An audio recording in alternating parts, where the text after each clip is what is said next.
Sudah masuk semua? Belum, Bu. Belum. Masih berapa orang lagi? 2 orang, Bu. Nggak apa-apa ya. Gimana tadi kuisnya? Nggak sulit kan ya?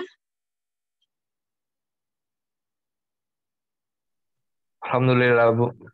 Alhamdulillah. Alhamdulillah.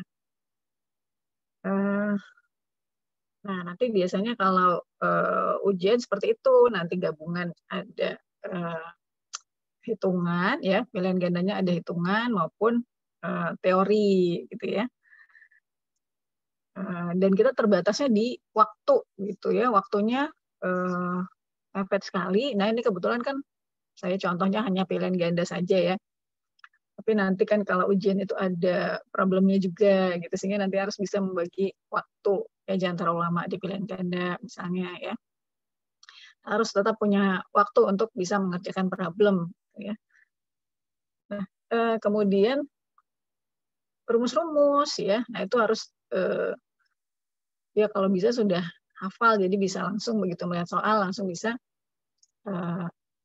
menghitung gitu ya. Jangan nanti bingung lagi rumusnya apa gitu ya, seperti itu. Sebetulnya tantangannya di situ sih kalau menurut saya ya. Bagaimana memanage waktunya dan ya tadi itu mengingat ya rumus-rumus ini kalau ada angka-angka seperti ini mana yang harus saya pakai gitu ya dalam menjawab soal ini gitu.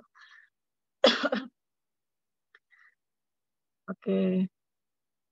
Sekarang kita coba bahas ya.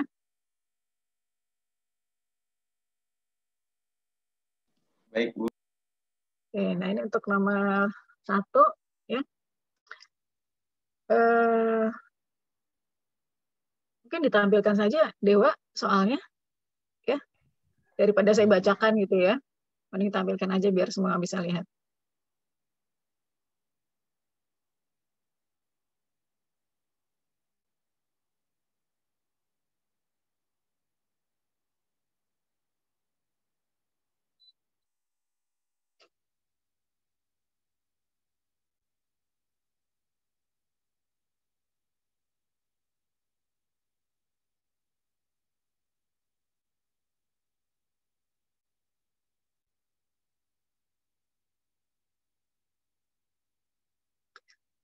Sudah, Bu.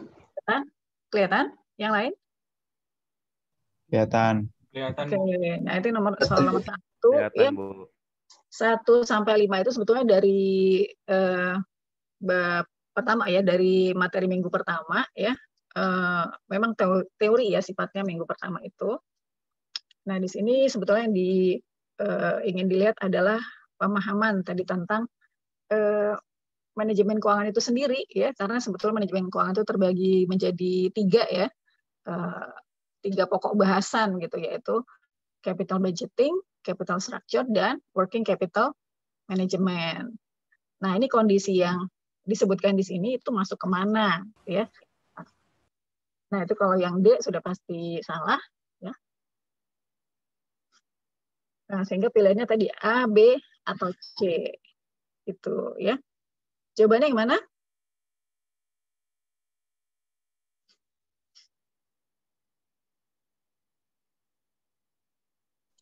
Dewa jawab apa, Dewa? Saya B, Bu. B ya. Ya, kalau capital budgeting itu atau penganggaran modal itu terkait nanti investasi ya. Kalau di cash flow itu investing sebetulnya, investing activity. Walaupun namanya ada capitalnya gitu ya, tapi sebetulnya bukan bicara modalnya, tapi justru modal tadi ini mau ditanamkan kemana sih? Lebih ke sana ya, penganggaran modal itu. Sehingga nanti ketika kita ingin membeli mesin, ya pilihan mesinnya apa saja, nah itu masuk ke ranah capital budgeting. Nah, kalau yang seperti ini kan sebetulnya penekanannya ke menerbitkan surat hutang yang mendanai pendanaannya. Dan kalau pendanaan maka masuknya ke capital structure, ya, apakah lewat hutang atau dengan menerbitkan saham ya. Jadi betul ya B ya jawabannya ya. Nah, nanti kalau untuk manajemen modal kerja lebih ke operasional sehari-hari ya, jadi masalah inventory, kemudian kas, accounts payable, lebih ke sana nanti ya, penekanannya ke sana. Oke, itu B ya, nomor 1. Kemudian nomor 2, ini terkait dengan partnership ya. Nomor 2 ini sebetulnya melihat ya, pokok bahasan kedua itu adalah membedakan 3 jenis tipe bisnis ya. Mungkin kalau sekarang yang ditanyakan partnership ya, tapi nanti bisa jadi yang ditanyakan yang lain korporasi ya, atau perseorangan gitu ya. Nah, untuk yang nomor 2 yang paling tepat yang mana? D, Bu. Ya. Yang B, Bu. D ya. Ya, D ya, kalau partnership itu ada yang general dan ada yang limited ya. Kalau yang general itu dia mengelola dan juga bertanggung jawab penuh. Ya, kalau nanti misalnya si partnership ini ternyata bangkrut dan masih punya hutang dan seterusnya, maka dia harus menanggung utang tadi ya. Nah, ini beda dengan yang limited ya. Kalau dia limited, maka kewajibannya hanya terbatas sebesar investasi atau modal yang dia setorkan ya. Kalau ada hutang bagaimana nanti ya? Itu tanggung jawab si general ya, partner yang mengelola. Nah, biasanya sifatnya lebih pasif ya kalau limited partner ini, dia tidak ikut mengelola ya, tidak ikut bertanggung jawab terhadap utang piutang nanti yang timbul ya, seandainya melebihi modal atau investasinya. Oke, lanjut ya. Keunggulan bentuk bisnis korporasi ya, nomor 3.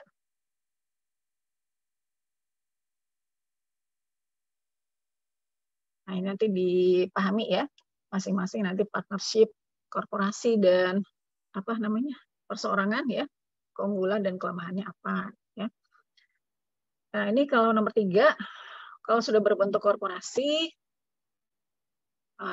akses dana akan lebih mudah ya. Jadi jawabannya yang C ya.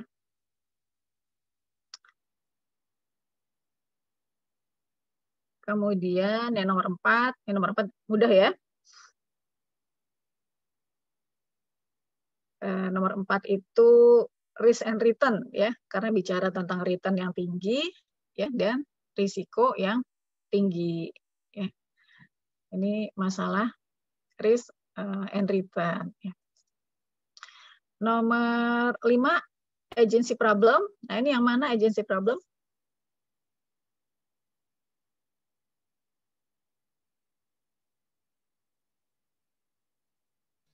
Kalau saya A, Bu. Ya, yang A ya.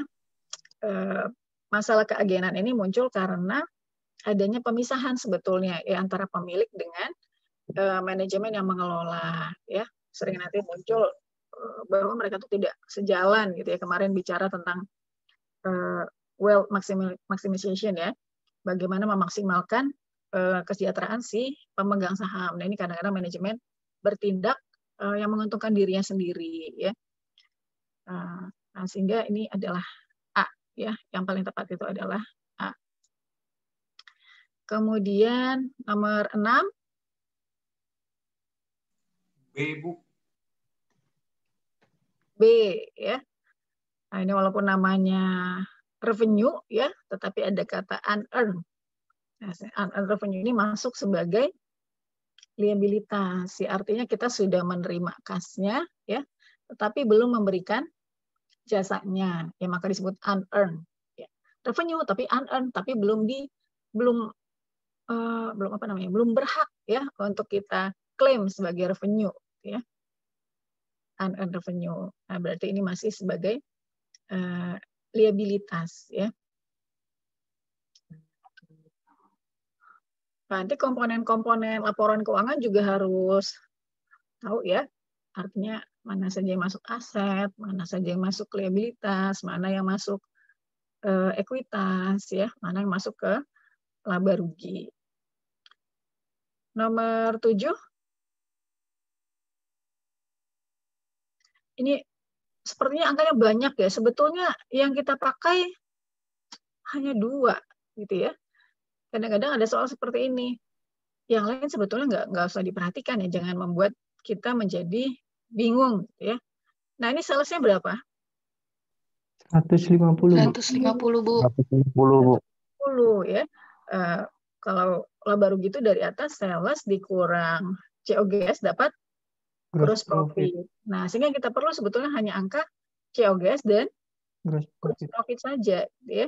Walaupun ada net income, operating expense, taxes dan seterusnya, ya nggak perlu kita apa namanya ya diabaikan saja gitu ya kalau kita sudah tahu oh iya komponennya hanya ini yang diperlukan ya.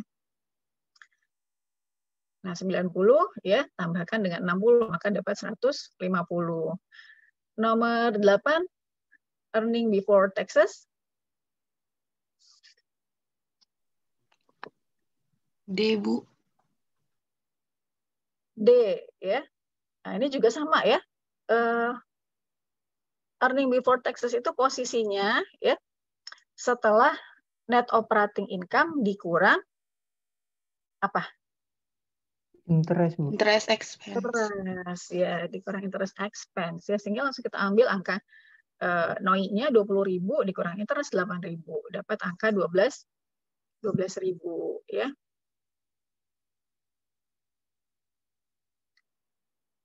Nomor 9 net income 400.000, kemudian kebijakan dividen payout-nya 40% dari net income ya. Yang ditanya nomor 9 itu adalah EPS. Nah, EPS itu rumusnya apa EPS? Net income per saham yang beredar. Saham yang beredar ya, berarti 400.000 kita bagi 100.000 ya. Dapatlah angka 4 ya. Kemudian nomor 10 berapa dividen per share. Nah, berarti kita butuh data tadi ini yang dividen payout-nya 40% dari net income. Kita kalikan ya. 40%-nya dikali 400.000, 160 ya. 160.000 kita bagi 100.000 lembar, maka dapat 1,6 ya. Kemudian nomor 11 net profit margin 16,5%, maka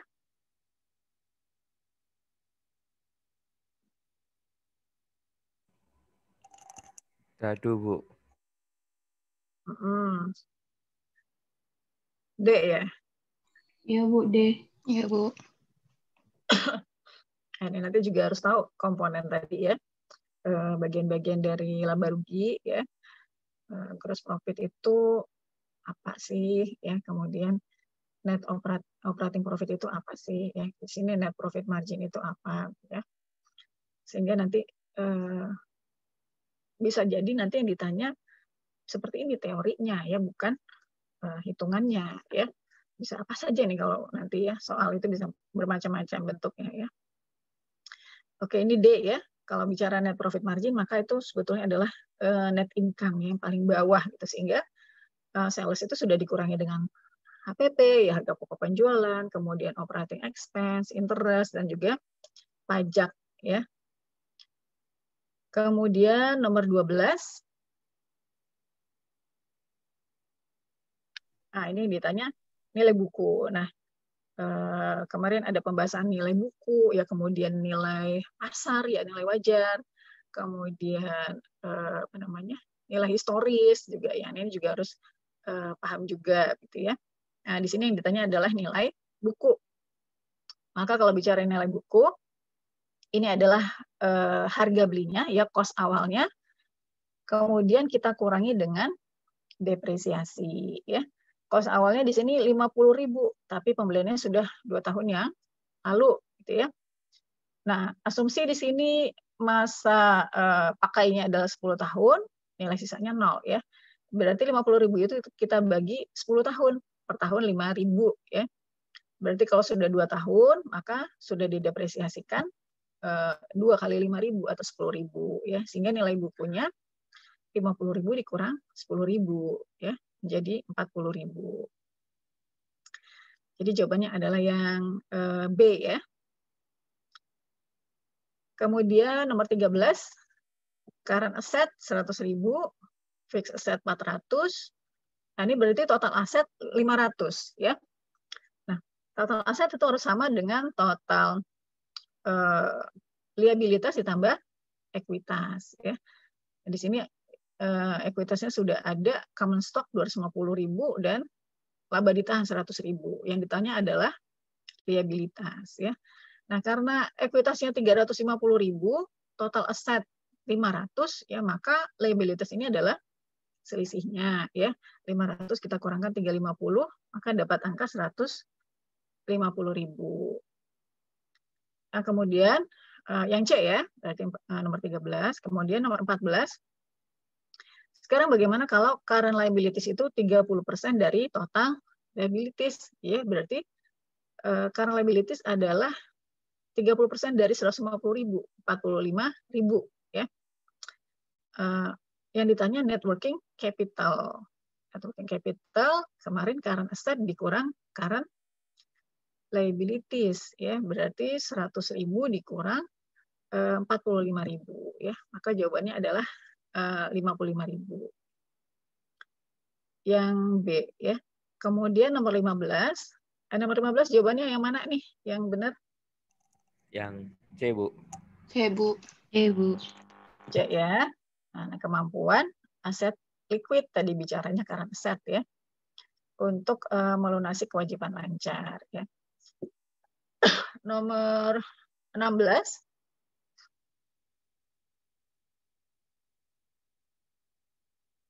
Nomor 16 di sini mencari laba ditahan. Laba ditahan akhir tahun itu adalah laba ditahan awal ya. Saldo awal ditambah net income dikurang dividen ya. Nah, sehingga di sini 30.000 ditambah 100.000 kemudian dikurang 25.000 ya. Sehingga jawabannya adalah yang B ya, 105.000. Nomor 17. Nah, ini bicara sources of cash ya. Kemarin kalau kita membeli aset ya, berarti kas berkurang ya. Kalau aset bertambah ya berarti kasnya berkurang gitu ya. Tapi kalau aset berkurang berarti kasnya ada yang masuk gitu ya. Logikanya seperti itu. Nah, sehingga kalau di sini account receivable ya, account receivable ini ternyata meningkat ya, naik 5.000. Berarti ini sources of cash atau uses of cash? Sumber kas atau justru penggunaan kas?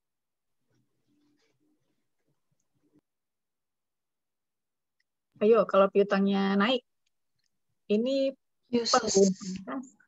Uses ya? Bu. Iya, karena aset kita bertambah, ya asumsinya ada kas yang keluar ya. Maka di sini untuk account receivable 5.000 itu adalah uses of cash ya.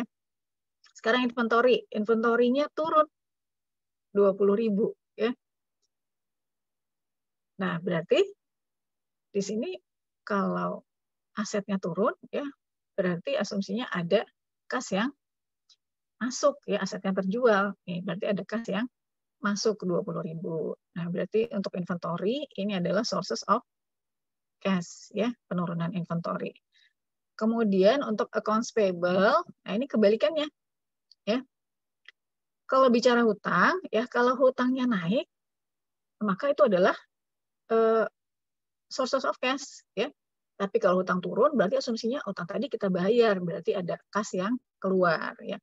Karena di sini accounts payable-nya turun 10.000, maka accounts payable di sini adalah penggunaan kas ya, uses of cash. Sedangkan untuk short term notes ya, karena short term notes-nya naik ya, maka ini adalah sources of cash ya. Jadi untuk yang 17 jawabannya D ya, untuk 18 jawabannya C gitu ya. Kemudian yang nomor 19 ya, berdasarkan data tadi ya, ini kita diminta menghitung ya. Maka kas pada akhir tahun 2019 ini bagaimana posisinya? Naik 20.000, Bu. Naik 20.000 ya. Tadi sumber dananya dari inventory dan short term ya, 20.000 ditambah 15.000, 35. Kemudian penggunaannya dari account receivable dan accounts payable ya 15.000. Maka selisihnya adalah 20.000 ya. Lebih besar sumber kasnya dibanding penggunaannya ya. Nomor 20. Nah, ini yang membedakan item-item yang masuk di dalam cash flow ya, arus kas ya. Mana yang masuk ke dalam operating, mana yang masuk ke dalam investing, mana yang masuk ke dalam financing ya. Nah, kalau kita bicara aset tetap seperti ini ya, pabrik, mesin ya, maka ini adalah aktivitas investing ya. Ke-20 jawabannya adalah B ya, investing. Tapi nanti kalau bicaranya penerbitan saham, penerbitan surat utang, pembelian kembali saham, pembayaran dividen, maka ini adalah bicara financing. Ya. Oke, nomor 21.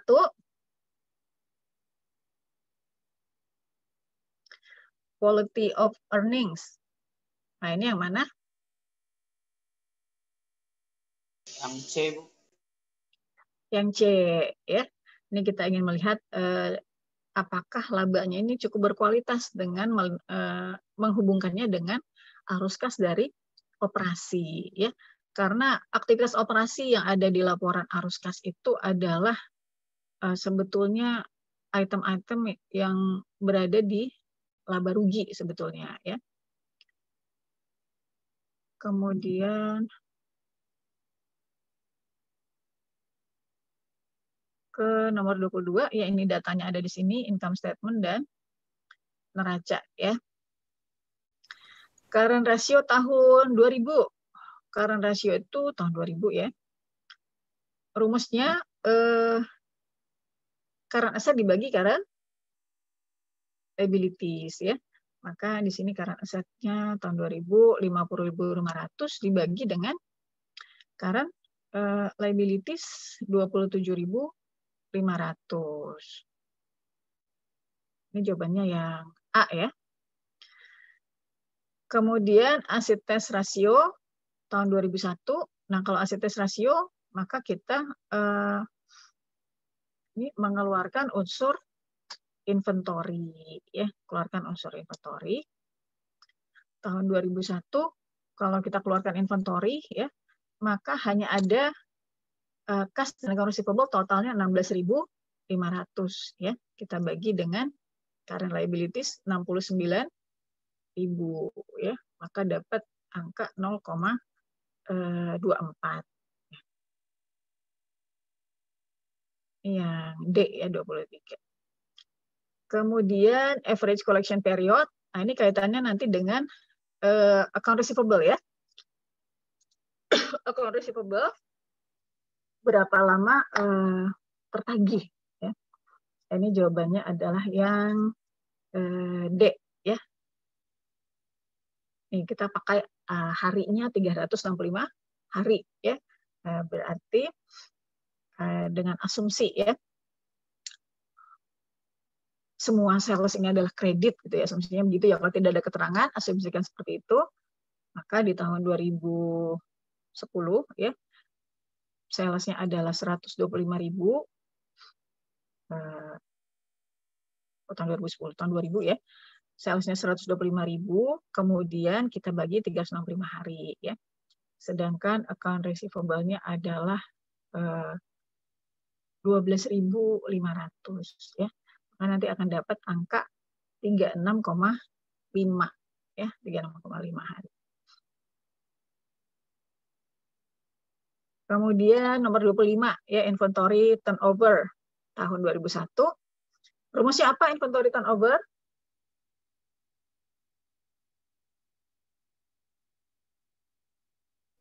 COGS dibagi inventory, Bu.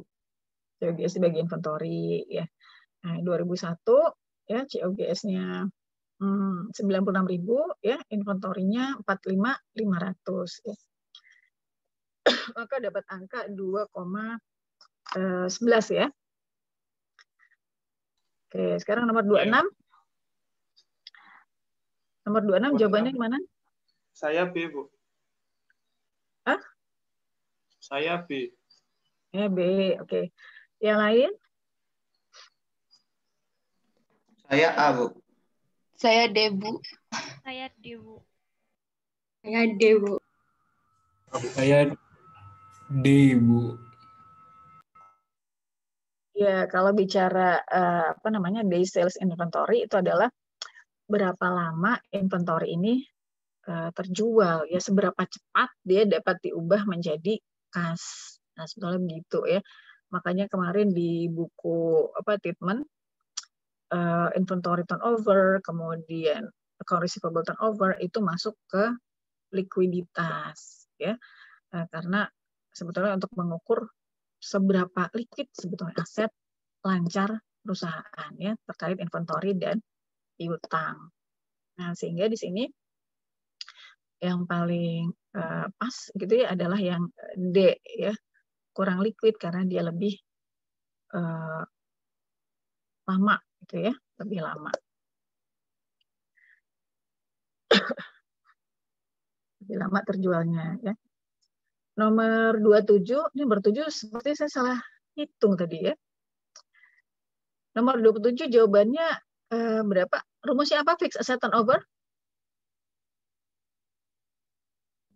Sales per Sales net land and equipment. Ya. Sales dibagi fixed. Sales dibagi total fixed asset. Ya, sales dibagi total fixed asset. Nah, ini tahun 2000 salesnya 125.000, fixed assetnya 62 ya. Ini berarti lebih dari 2 ya. Saya berarti salah 2,02. Kalkulator berarti ya. Oke, ya, tadi saya sampaikan kalau misal ada seperti itu, kadang-kadang di ujian juga begitu ya. Pasti ada beberapa soal itu yang ya kesalahan ya, kesalahan pembuat soal ya. Padahal sudah dicek waktu ujian tuh biasanya kita kan semuanya itu setor soal gitu. Kemudian kan dicek ulang lagi oleh dosko gitu ya. Tapi tetap pasti ada yang saya perhatikan ya. Pasti tetap ada soal-soal hitungan itu yang angkanya ternyata nggak ada, kayak keliru dan sebagainya ya. Entah salah ketik atau memang salah. Inilah ya, tidak tahu. Tapi kalau ini murni salah hitungnya saya berarti ya. Jawabannya berarti 02 ya. 02 apa 01? 02 ya? 02, Bu. 02 ya. 2,02. Maaf, Bu. Ya? Sekedar mengingatkan, 5 menit lagi kelas berakhir, Ibu sudah menutup portal. Oh iya, belum. Saya tutup dulu ya.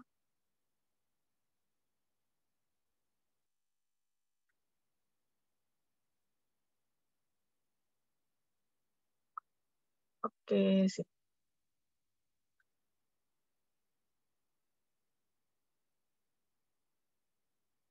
Ya, itu ya untuk fixed asset turnover. Nomor 28.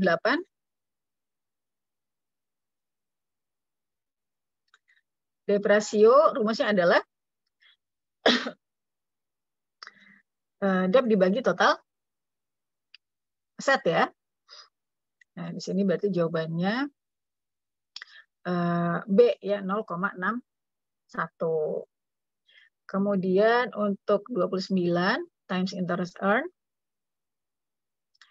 itu adalah EBIT ya, EBIT dibagi interest.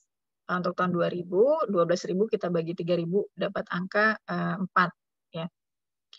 Kemudian operating profit margin tahun 2001 berapa?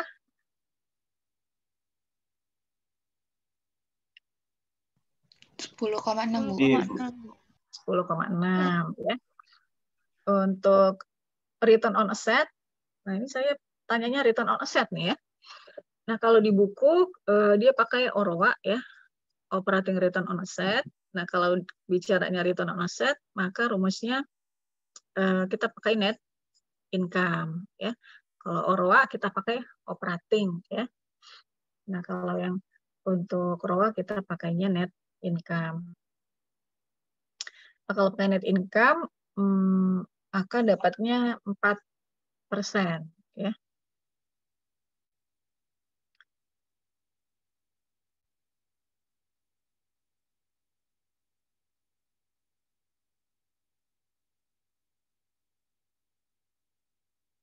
Oke.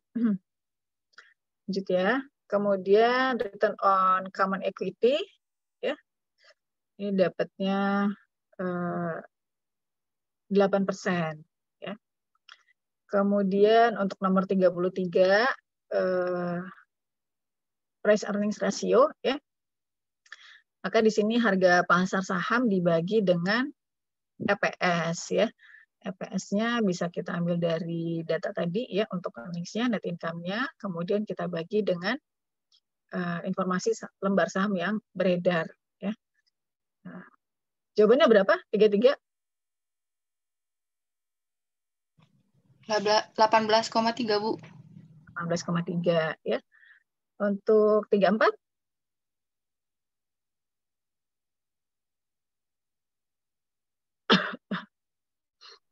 3,17.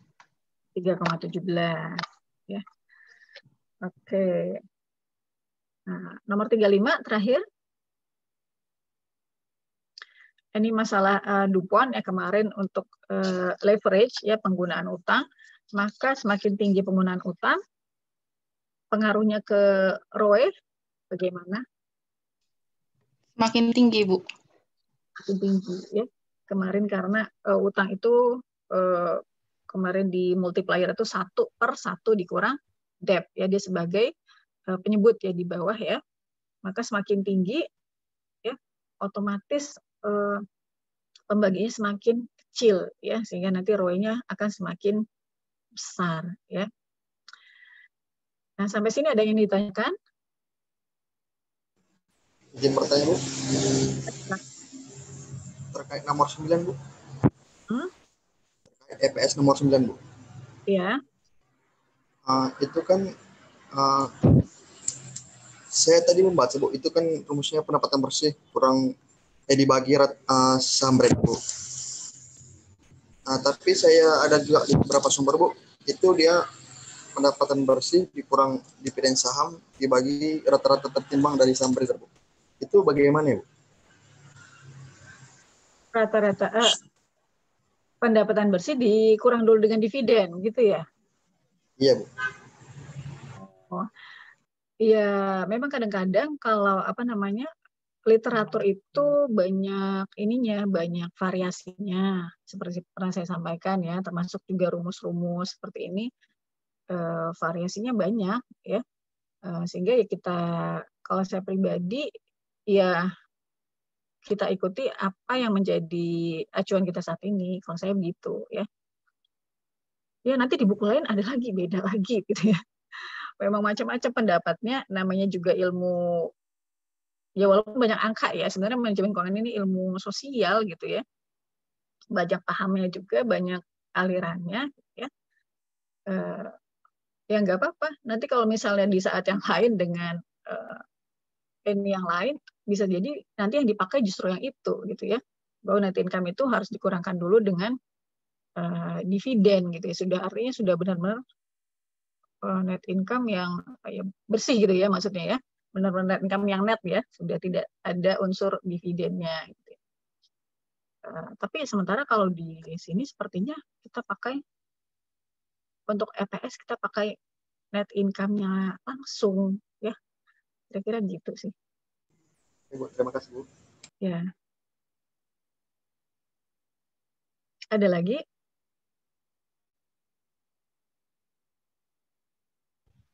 Izin bertanya Bu.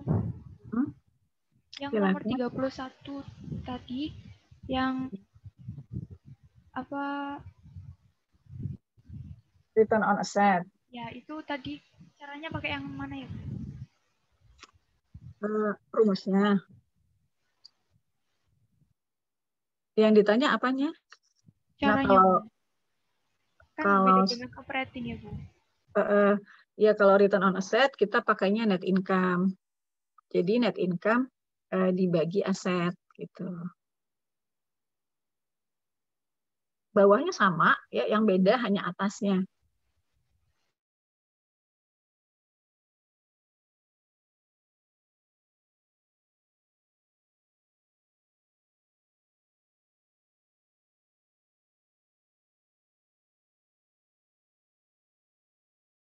Tadi menghitungnya pakai OROA ya?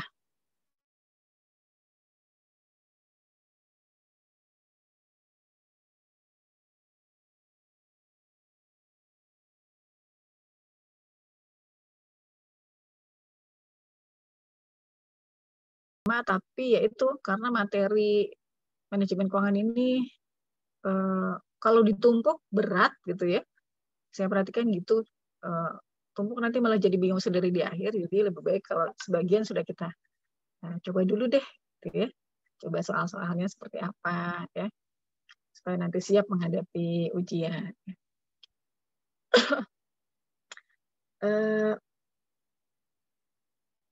Ya, kalau sudah tidak ada yang ditanyakan, mungkin kita tutup ya. Untuk PR tadi baru saya cek sebagian, nanti saya komen di masing-masing aja ya. Baik, Bu. Oke. Buat dokumentasi on cam dulu buat teman-teman. Oh iya, silakan.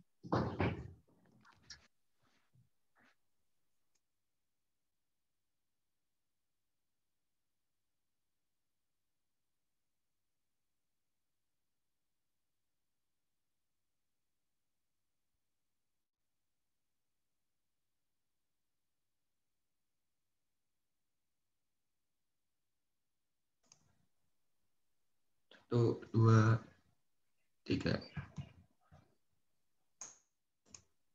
Sudah, Bu. Oke, sampai ketemu minggu depan ya. Ya, Bu. Siap, Bu. Assalamualaikum.